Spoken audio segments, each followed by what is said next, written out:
Comes down with the board, and he's racing up the floor. And that wise move to pull the ball back out. He didn't have numbers, and when you got to wait for your man Gibbs to get on the court as well, you want to get him a touch every time. Gibbs, he's heating up. What I say? Hey, when you average 20-something a game, and when in the last 2 games he's went for 18, and then he had 34 in the first round of this tournament, he better be seeing the ball every time down the court. He has 9 of the 15 Bronco points. Addison.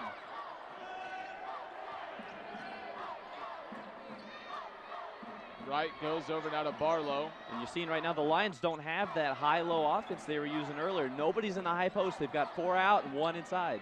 Barlow can't answer. Gibbs pulls down the board. And again, a 2-3 zone is basically that offensive set anyways. You have 1 man in the middle, and then you have 4 outside players. The Lions stepped right into that zone with the same formation. That's just asking for trouble. Gibbs. Oh, good feed down low to Brown, and he lays it in. Gibbs is all over the place. He's Mr. Everything for this team. He does everything. He's off, he rebounds, and with a nice dime. Some of those players can't score one-on-one, but when you give them a nice dish, they can finish. Renfro counted in the foul. Instant offense off the bench. He's a big guy, redshirt sophomore, but when you put him that close to the basket, he knows what to do with it. 17-14 Broncos up by 3. Gibbs in the last 3 possessions has 2 threes and a dime. And not to mention a couple defensive rebounds as well. That's another reason they're kind of playing this zone. They're trying to hide him on defense. Now, by the way, Gibbs is an excellent defender, but he can't play 40 minutes of locking down the other team's best offensive player and carry the team offensively. So they're going to play this 2-3 zone to save his legs for the second half. Gibbs, too strong. It looked good, though, didn't it? Wright came down with the board. He got fouled on his way past the timeline. It'll be Lion basketball. And Wright's a sophomore for the Lions, a reserve, but I think he shows a lot of promise. I was watching him in warm-ups, and his shooting form is one of the best I've seen it, but he's an underrated athlete, I believe, and it's just going to take, I think by the time next year, a full summer of lifting more weights and getting in the gym more, I think next year is when he'll really become a star, but right now he's an important reserve piece for this Lions team. Here's Everson into the game for the first time. Throw it up to Talbert, and he climbs the ladder. Again, you play a 2-3 zone. You don't have 1 man. You got to pass them off to the next guy in your zone. A miscommunication right there in Talbert, the best athlete in this tournament. He knows what to do when you throw him a lob that pretty. Here's Anderson. Gibbs.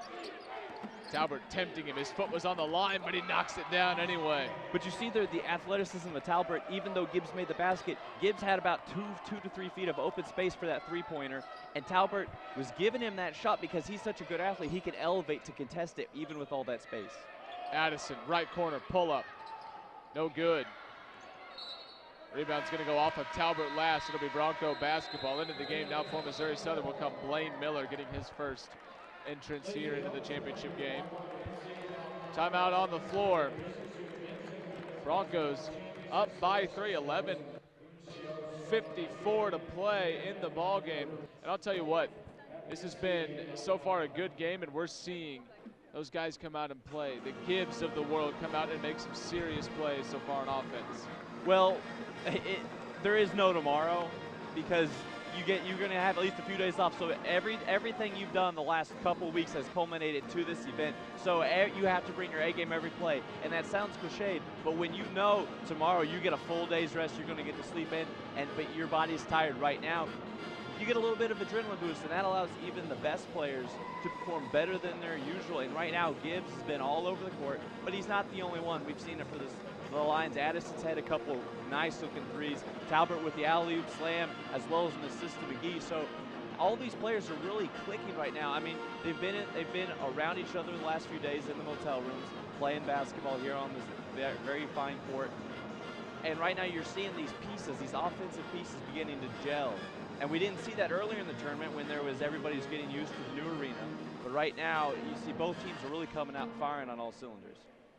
Gibbs has 11 of the 19 Broncos points to go along with 2 rebounds and an assist. He's 2 for 4 from behind the arc, and the 2 that he hit were from way deep. He's got a really good form. I don't know if he's a natural shooter. I think he's more of a natural scorer. But that form, if you allow him to step to it in rhythm, and his guards do an excellent job of passing the ball right to his numbers, there's not a whole lot you can do other than maybe double team. for the Lions. McGee has 5. He scored the first 5 of the ball game, and then Addison as well with 5. Renfro's got himself 4. Gibbs has it, guarded by Cornelius now. And he traveled. Well, Cornelius is a shorter defender, but much stouter and stronger than Talbert. It's just a different look. They're going to throw 2 to 3, maybe even 4 different style of defenders on Gibbs just to throw him for a loop as many times as they can. But again, this being the championship game, I don't know how much you can confuse them, being that they've been playing basketball for a solid 5 months straight. Here's Everson.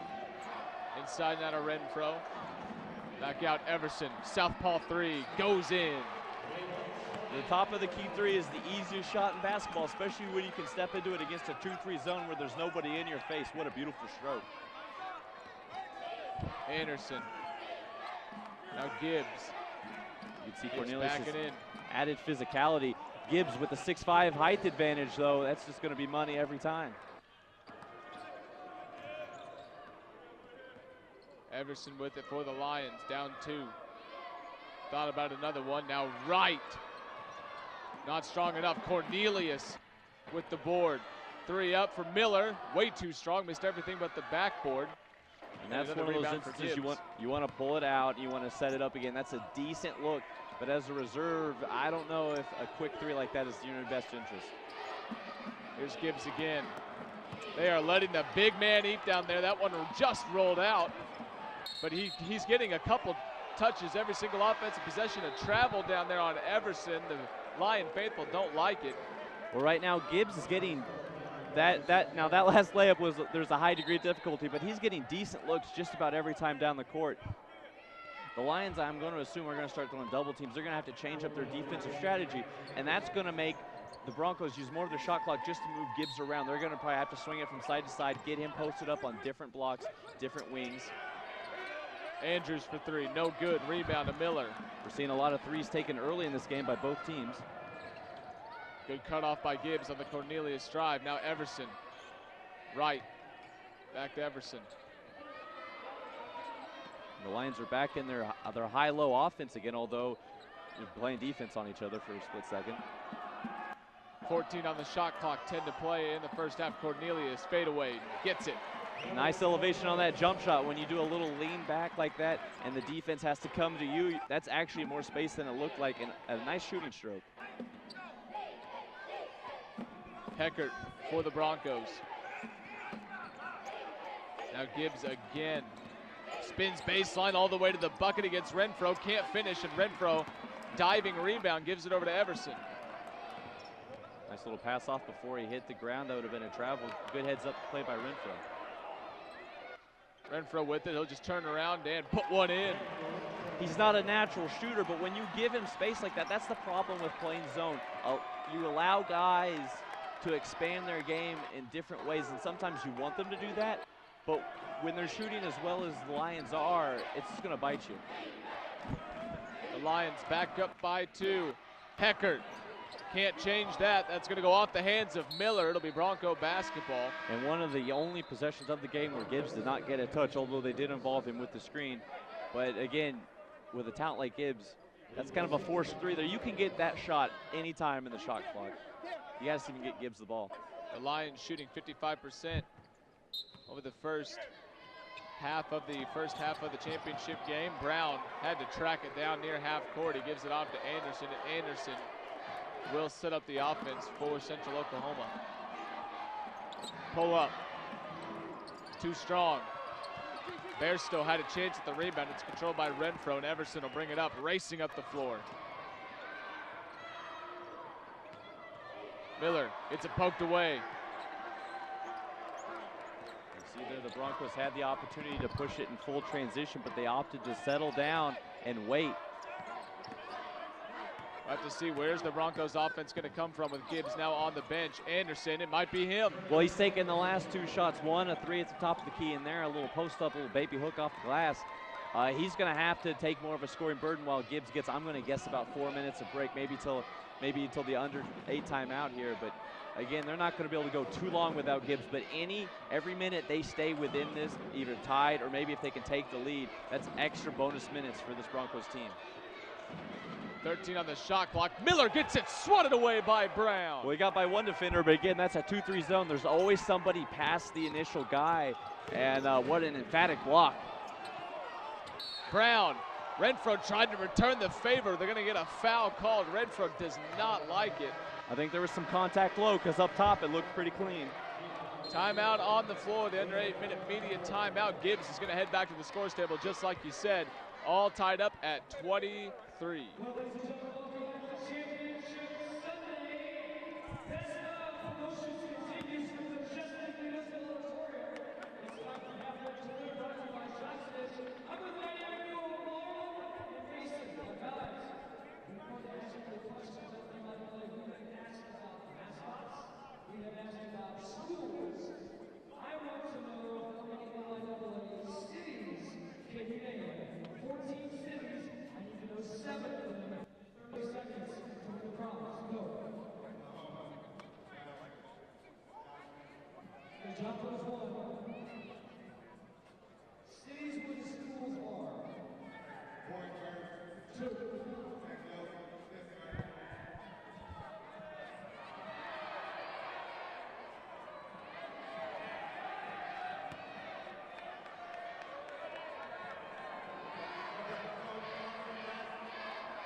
Back here in Kansas City, you're going to see the foul call. Oh, he got the ball, but then on the follow-through, got the four-up. Just want to remind everyone that the Jock Snitch logo and other logos you'll see throughout the broadcast, we will have, this is simulcast on the video boards, the brand new HD ones here at Municipal.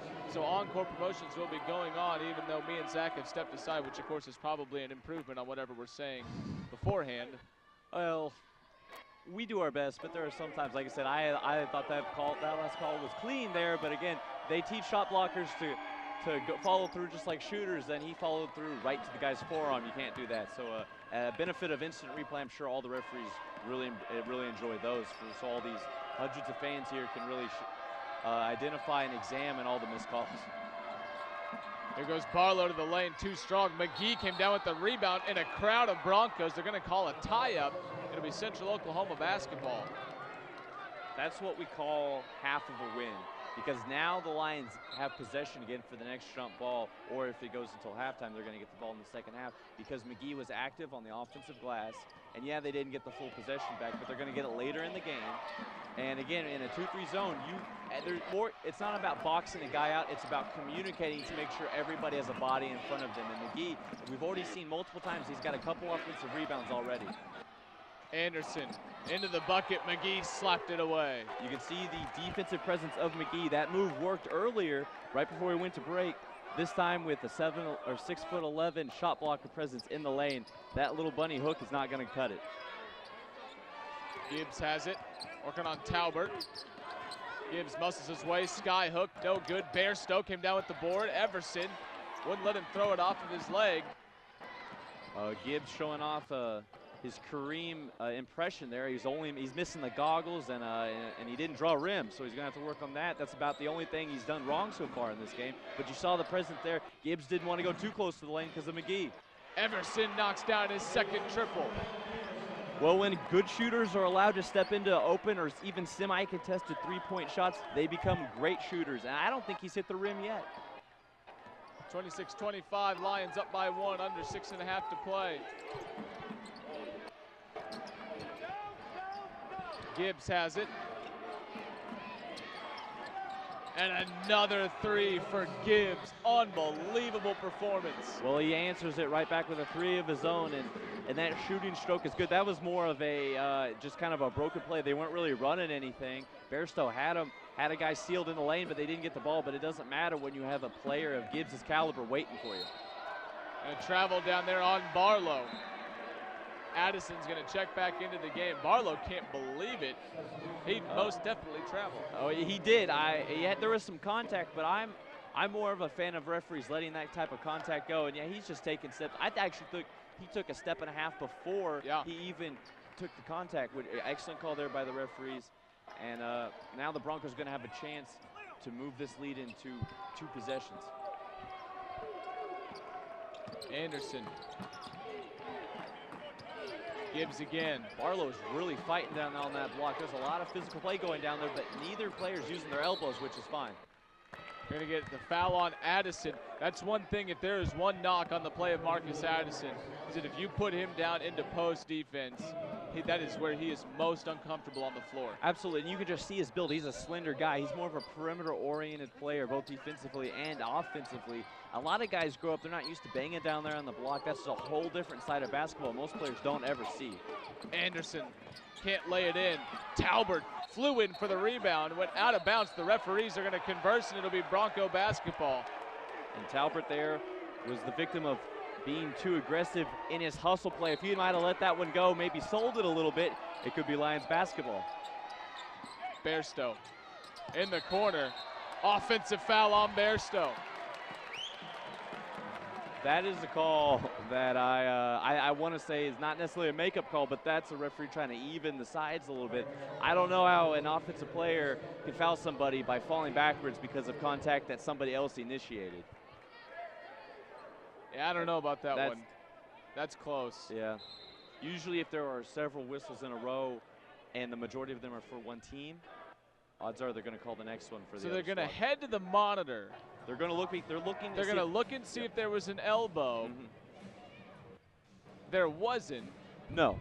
There shouldn't be any. Right now, the play. There shouldn't be anything out of this replay that changes the call. Right. Recently in basketball, they've gone towards protecting players, the concussion thing from football. And Bairstow, what they're going to look for here is Bairstow did move his elbow, but it was to clear space, and there was no ill intent. Really, there was no contact, and it was more of a space-clearing play than perhaps he was trying to forcefully swing it. And if you watch, Bairstow moved his whole body. It's when a player gets in trouble is when they only move the elbow in the direction of another player's head. That's when players get in most trouble. But again, referees are always going to be cautious about this type of play because one errant elbow or intentional elbow, and not only can the game be affected, but that player, if he suffers a concussion, his immediate future could be affected in terms of just concussion symptoms. So the referees, I think they did the right call. There was nothing nefarious on that play, but they're going to always be careful about those type of instances. That was a quick replay. Addison turnaround jumper, no good. Gibbs tipped it to Brown. And Addison so far, aside from a couple threes, the only inside the arc shots are mostly step backs and fadeaways. He hasn't been able to get to the rim yet. Good hands by Barlow inside. Everson comes up with the steal. Here goes Everson. Lost the handle on it, out of bounds to Central Oklahoma. He tried to act before he had full control of what he needed to do, and that's just a simple case of trying to go too fast. And in transition, it's a quick game, but you got to slow down sometimes to be under control. Bairstow checks out for the Broncos. He's replaced by Cal Andrews. Here's Heckert. It's the Brown screen, gets into the lane. Floater. Foul called. It's going to be offensive. It's going to be a player control foul on Seth Heckert. And two referees raised their arms when that foul was called. One, I believe, was thinking it was more of a block, but yeah, charges, with the whole new rules and everything, they're more 50-50 than ever. But we're going to see right now if he was set. I don't know. With the new rule, when you have to be set before he takes off, I think that one would be a block. But it was very close, but his feet were on the ground. His feet were not moving. His heels were not stable, but his toes were still. That one I'm not too bummed out with. Talbot throws it up to McGee, and he just lays it in. And you can tell the two post players have a really good connection, and they've done an excellent job of feeding each other. That wasn't high-low. That was short corner to mid-post there, but an excellent job there. Nice passing by the big men. Brown, now Heckert. Heckert still with it, goes over to Andrews. Gibbs comes and gets it. Broncos are doing a lot of standing around, waiting for Gibbs to make something happen. That's not good offense. There goes Gibbs to the bucket, avoids the contact, can't lay it in. Rebound tipped around, Heckert comes up with it, finds himself open, too strong. we're going to get a foul on Talbert down low. They're going to call a hold. It looked like, I couldn't make out who it was, but whoever tipped that ball out for the Broncos was held down by Talbert. They both elevated, but if you even get up close to them, they're going to call that foul. Timeout on the floor. 28 all with 3:51 to play in the first half.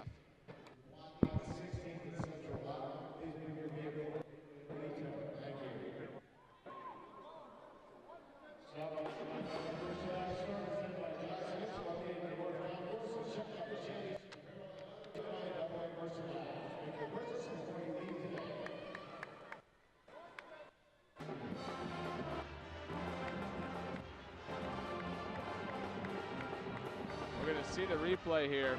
But Talbert just looked like he had his hands up.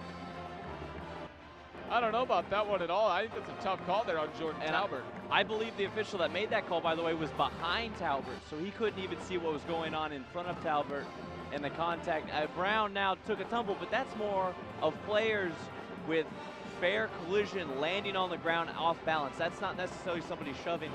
That's a tough one on Talbert. 28-28 with 3:51 to play in the first half. It's been a back and forth game to say the least. No team has really pulled away in this one at all. These are two very evenly matched teams, but I think the difference in this one down the stretch is how fresh is Gibbs going to be towards the end of the game, and what can the Lions do offensively outside of Marcus Addison? Right, and right now Addison has struggled. He's missed his last few shots from the field. I really think that Talbert to McGee combo is doing an excellent job of carrying this team, and Eckert, I believe, has hit a couple threes and for the Lions, but for the Broncos, again, yeah, you mentioned it, Gibbs has got, he's got to be in the best conditioning of his life because he's got 16 points right now of his team's 28, and it's the focus he brings when he's on the court. The entire Lions' defensive schemes are changed to counter him. The Lions are doing it by committee. McGee with 7, Everson and Renfro both with 6, Addison with 5, and then of course, like we said, with the Broncos, it's Gibbs and then some more Gibbs. He's got 16. Andrews, or scratch that, Brown is the only other one above 5. He's got 6 points. And Brown's done all of his work off offensive rebounds and passes by Gibbs. Gibbs double clutches it and rattles it home. Nice little elevation. He hung in the air just a little bit to that double clutch. You got to have some athleticism to pull that off. Wright. Wow, look at the fadeaway 3 from Austin Wright. And that takes a lot. That's strong. It's going to sound weird, but that's strong wrist. You don't have to be a super weightlifter, bodybuilder to be able to do a step back like that, but he had nice elevation, and with a flick of the wrist, nothing but net. Anderson all the way to the bucket, high off the glass. And McGee was just a second too late there for the block, and it was too late to challenge that layup. Addison. Right again, from Jimmer range. Too short. Addison comes down with the offensive board. That's his 4th 3 of the ball game. I don't know how much rope he has to keep firing those shots, but if he keeps making fadeaways, I think he'll be fine. Right to McGee.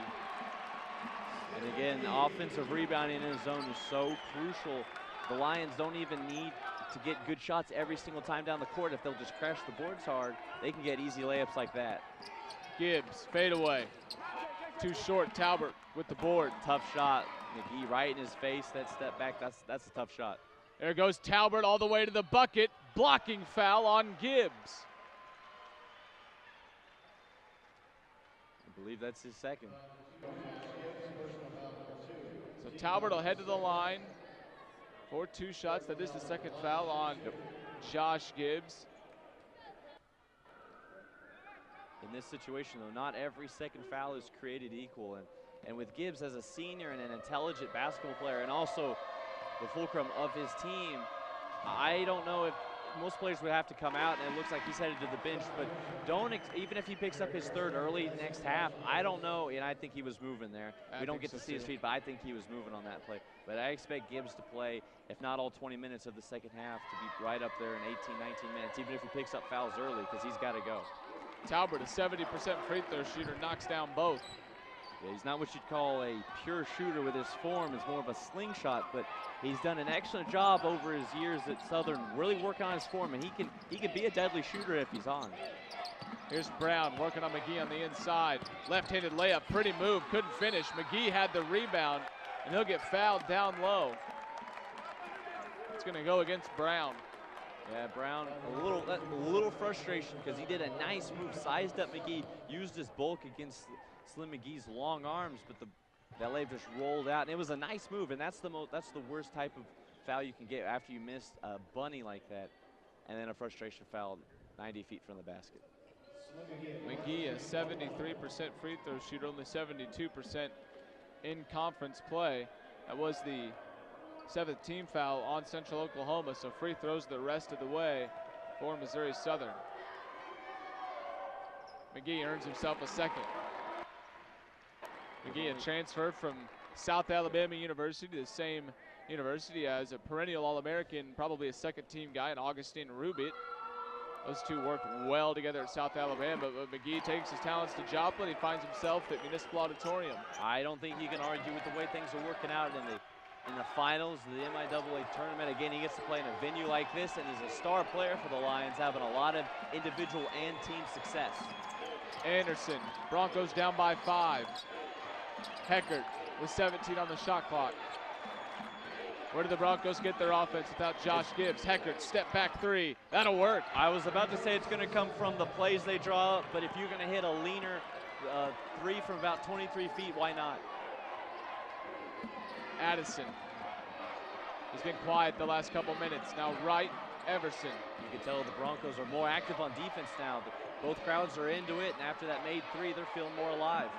Out of the hands of Wright. Talbot put some heat on the high pass. Turnover for the Lions. And that was what we'd call a wide receiver mistake. Wright elevated, had the ball in his hands, but took his eyes off the ball. It slipped through his fingers. He was already trying to figure out what play he was going to make as soon as he landed.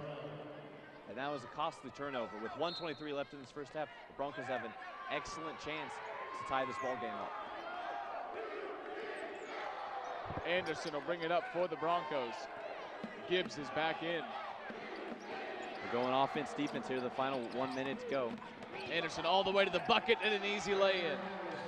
And a timeout taken by Robert Korn, the head coach for Missouri Southern, and he is livid. He is on the court. He's wanting to participate. His players giving up a driving layup like that with really no contest. And that's not the toughness that the Lions have established these last couple games of the tournament. They've been one of the toughest teams to score on, especially in the paint. They usually have more blocks than the other teams. They play with that long extension from McGee and Talbot.